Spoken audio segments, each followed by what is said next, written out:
pelaku ekonomi dalam hukum ekonomi. Pertama-tama, apa sih pelaku ekonomi? Nah, pelaku ekonomi merupakan pihak yang menjalankan berbagai aktivitas ekonomi dalam masyarakat, baik dalam bentuk individu maupun badan usaha. Dalam perspektif hukum ekonomi, pelaku ekonomi tidak hanya berfungsi menghasilkan keuntungan, tetapi juga harus menjalankan kegiatan usahanya sesuai dengan ketentuan hukum yang berlaku. Keberadaan pelaku ekonomi menjadi faktor penting dalam mendukung pertumbuhan ekonomi nasional, menciptakan lapangan kerja, serta memenuhi kebutuhan masyarakat. Nah, di sini ada definisi pelaku ekonomi. Pelaku ekonomi adalah setiap subjek hukum yang melakukan kegiatan ekonomi, baik berupa perorangan, kelompok, organisasi, maupun badan usaha yang terlibat dalam proses produksi, distribusi, dan konsumsi barang atau jasa. Lalu ada fungsi utama pelaku ekonomi. Pertama, sebagai pemasok kebutuhan masyarakat, yaitu menghasilkan barang dan jasa yang dibutuhkan masyarakat, menjaga ketersediaan produk di pasar. Kedua, sebagai penyerap tenaga kerja, yaitu untuk membuka lapangan pekerjaan, mengurangi tingkat pengangguran, serta meningkatkan kesejahteraan masyarakat. Dengan demikian, pelaku ekonomi berperan sebagai penggerak utama roda perekonomian di suatu negara. Berikutnya ada pendekatan kajian hukum ekonomi. Dalam mempelajari pelaku ekonomi, terdapat dua pendekatan utama, yaitu pendekatan mikro dan pendekatan makro. Yang pertama ada pendekatan makro. Pendekatan makro digunakan untuk melihat pelaku ekonomi dalam ruang lingkup yang lebih luas, yaitu hubungannya dalam kebijakan ekonomi nasional, pembangunan ekonomi, dan regulasi pemerintah. Tujuannya adalah mengetahui kontribusi pelaku ekonomi terhadap perekonomian nasional, memahami kebijakan pemerintah yang mengatur kegiatan ekonomi, dan menilai dampak kegiatan ekonomi terhadap masyarakat. Yang kedua ada pendekatan mikro, yaitu pendekatan yang berfokus pada aspek hukum yang mengatur kegiatan usaha secara langsung, khususnya hukum perusahaan, hukum bisnis, perjanjian usaha, hak dan kewajiban pelaku usaha. Pendekatan ini lebih menitik beratkan pada hubungan hukum yang terjadi dalam kegiatan usaha sehari-hari. Lalu selanjutnya ada jenis-jenis pelaku ekonomi. Pertama ada pelaku ekonomi perorangan.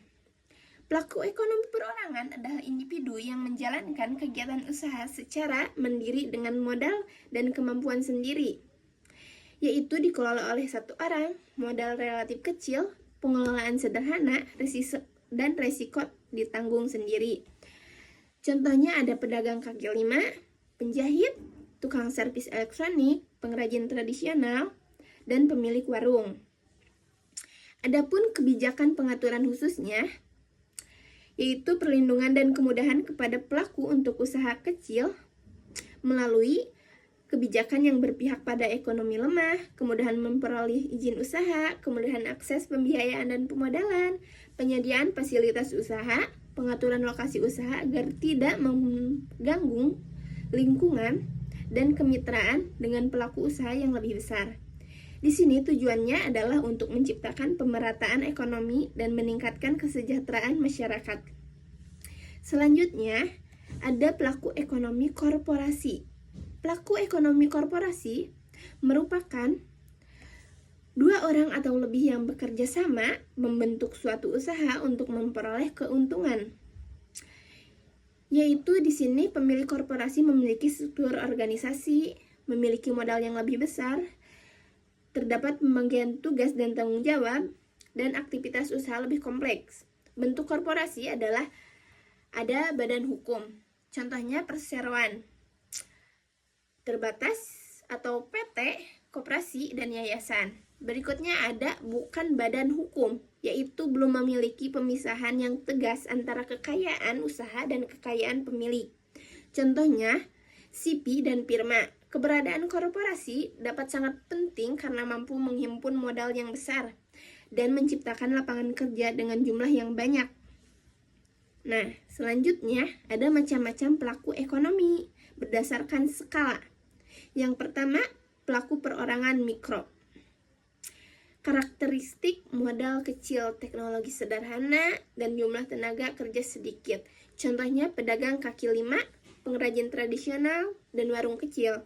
Yang kedua ada badan usaha bukan badan hukum atau kecil, yaitu modal terbatas, fasilitas usaha sederhana, ruang lingkup usaha lokal. Nah, contohnya ada CP distributor kecil, firma jasa, dan usaha fotokopi. Yang ketiga ada badan usaha badan hukum menengah, yaitu modal lebih besar, pengolahan profesional, memenuhi persyaratan administrasi dan teknis. Contohnya PT menengah, korporasi besar, BUMD daerah.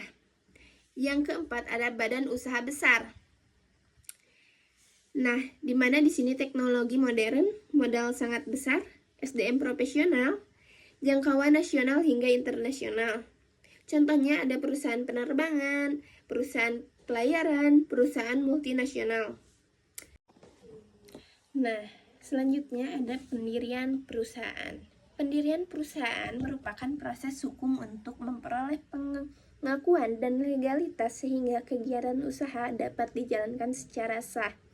Tujuan pendirian perusahaan untuk memberikan kepastian hukum, melindungi pemilik usaha, menjamin kepercayaan konsumen, dan memudahkan akses pembiayaan dan kerjasama bisnis. Nah, langkah-langkah pendirian usaha menentukan bentuk badan usaha, menyepakati modal, pembagian keuntungan dan tanggung jawab, lalu menyiapkan dokumen pendirian, membuat akta pendirian melalui notaris, memperoleh pengesahan dari instansi berwenang, dan mengurus izin usaha dan operasional. Dengan adanya legalitas tersebut, perusahaan dapat menjalankan kegiatan bisnis secara resmi dan terlindungi oleh hukum. Nah, selanjutnya ada pendaftaran atau legalitas perusahaan. Ada asas-asas hukum, yaitu asas campur tangan negara, asas pengawasan publik yang bertanggung jawab, asas keterbukaan, dan asas keseimbangan kepentingan. Ada jenis legalitas. Legalitas institusional, pengesahan status badan usaha, misalnya pengesahan PT oleh Kemenhum. Lalu legalitas operasional, izin untuk melakukan kegiatan usaha.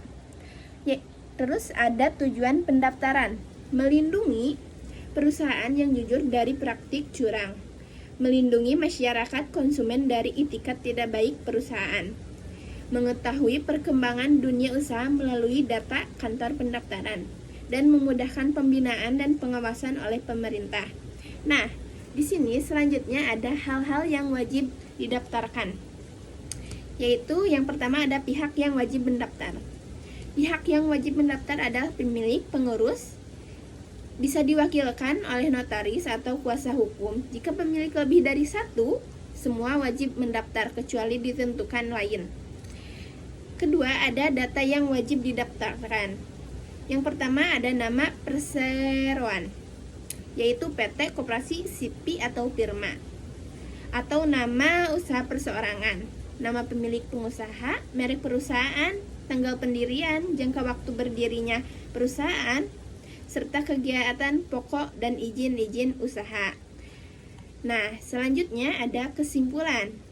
Pelaku ekonomi, baik dalam bentuk perseorangan maupun korporasi, memegang peranan krusial sebagai penggerak produksi dan distribusi kebutuhan masyarakat dalam sistem hukum secara proporsional guna memastikan iklim usaha yang adil dan demokratis